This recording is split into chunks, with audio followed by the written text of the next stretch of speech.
Sumber-sumber Iran memberitahu Sky News Arabia bahwa ada kecurigaan komunikasi antara Kepala Kantor Panglima Pasukan Quds Ismail Qani dan intelijen Israel.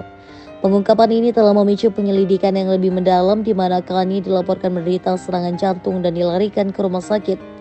Sumber tersebut lebih lanjut mengungkapkan bahwa Qani sedang diselidiki atas potensi insiden peretasan yang menimbulkan kekhawatiran tentang keamanan komunikasi pasukan Quds.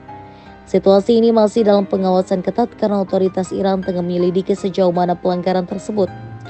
Meskipun IRGC telah mengonfirmasi bahwa Komandan Pasukan Quds Ismail Qani masih hidup dan aktif menjalankan tugasnya, rumor terus beredar sejak pembunuhan para pemimpin Hizbullah di Beirut. Tuduhan mengklaim bahwa Qani hadir pada pertemuan di mana Sekretaris Jenderal Hizbullah dan para pemimpin seniornya terbunuh September lalu. Para pejabat Iran telah menegaskan kembali bahwa Qani dalam keadaan sehat dan menolak memberikan rincian lebih lanjut. Namun, media Israel dan pro-Israel berspekulasi bahwa Qani tewas dalam serangan udara Israel di Beirut atau ditangkap karena menjadi mata-mata untuk Israel dan klaim yang masih belum diverifikasi. Ismail Qani diketahui adalah suksesor dari Qasem Soleimani.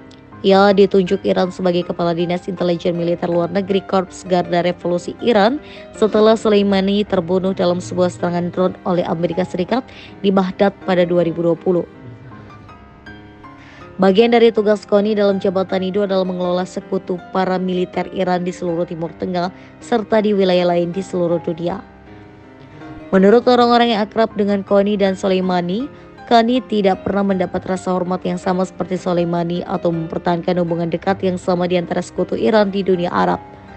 Para analis militer dan politik Barat juga berkata demikian, sementara Soleimani memegang kendali pasukan Quds selama masa ketika proyeksi Iran atau termasuk Hizbullah Lebanon, Muslim Syiah, Irak, dan Houthi di Yaman.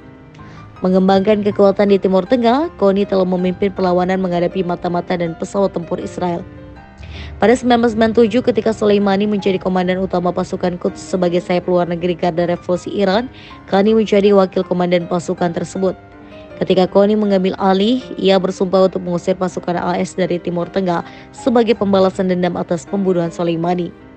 Ismail Qani lahir di Mashhad, sebuah kota konservatif Muslim Syiah di timur laut Iran.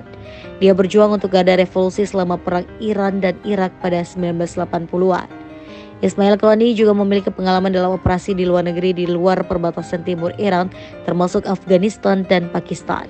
Dia tidak bisa berbahasa Arab, tidak seperti Soleimani yang fasih berbicara dengan milisi Irak dan para komandan Hizbullah. Ismail Qani juga tidak terlalu banyak tampil di depan publik seperti Soleimani dan hanya sedikit informasi yang tersedia mengenai dirinya secara online. Tidak seperti Soleimani yang selama bertahun-tahun difoto secara luas di medan perang di Irak dan Suriah bersama milisi yang dipersenjatai dan dilatih oleh Teheran, Qani lebih memilih untuk menjaga profil yang lebih rendah dan melakukan sebagian besar pertemuan dan kunjungannya ke negara-negara tetangga secara tertutup.